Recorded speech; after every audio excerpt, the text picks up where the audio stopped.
తో ప్రసాదం తీసుకుంటాం. అలాంటి ప్రసాదంలో కూడా వాళ్ళు ఒక జంతువులకు సంబంధించిన కొవ్వు పదార్థాలన్నీ దాంట్లో ఒక నెయ్యిగా తయారు చేసి దాంట్లో మిక్స్ చేసి మనందరికీ పెట్టడం.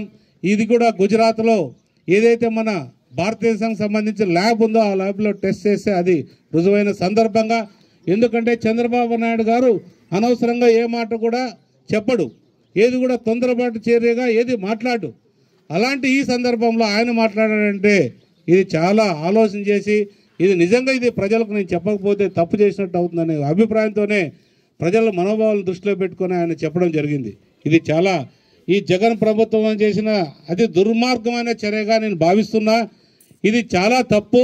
మనం అతి వెంకటేశ్వర స్వామిని చాలా గొప్పగా కొలుస్తాం. ఆయన కోరితే మనకు ఏదైనా కూడా ఆయన కోరితే మన కోరికలన్నీ తీరుతాయి. మనమే కాదు ప్రపంచమంతా కూడా వెంకటేశ్వర స్వామి కోసం వచ్చే రోజులు చాలా ఉంటాయి. అలాంటి భగవంతుని సన్నిధిలో కూడా ఇలాంటి అక్రమాలకు వాళ్ళు పాల్పడుతున్నారంటే ఈసారిగిన వాళ్ళు గెలిచింటే మీరు అనుకుంటున్నారు మనకు కరెంటు బిల్లు మీకు 100 రూపాయలు ఉంటే అది 400 చేసేవాడు. అవినీతికి అంతు లేదు. మీది ఏదైతే మీ భూ పట్టాలు ఉన్నాయో ఆయన ఆల్రెడీ ఆయన మీ పట్టాదారు పాస్ పుస్తకాలపైన ఆయన ఫోటో వేసుకున్నాడు. దాంతోపాటు మీ అన్నీ కూడా ఒక రిజిస్ట్రేషన్ పెట్టేసి ఆయనే ఒక ఆఫీసర్ని పెట్టుకొని ఆయన ఒక అన్నీ పెట్టుకొని రాయి చేసుకొని అన్నీ తీసుకొని ఆయన బిరువాలో పెట్టుకొని రేపు పొద్దున మన రాష్ట్రాన్ని కూడా దోచుకునే పరిస్థితి వచ్చింది.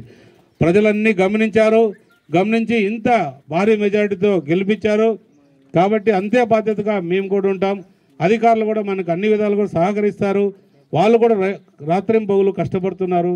వాళ్ళ కష్టాన్ని కూడా కొంతమంది అవినీతి పరులు అధికారులు ఉంటారు.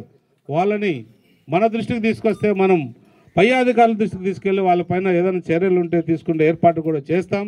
ఖచ్చితంగా ఆ విధంగా కూడా మనం ఇబ్బంది పడాల్సిన అవసరం లేదు. ఎందుకంటే మనకి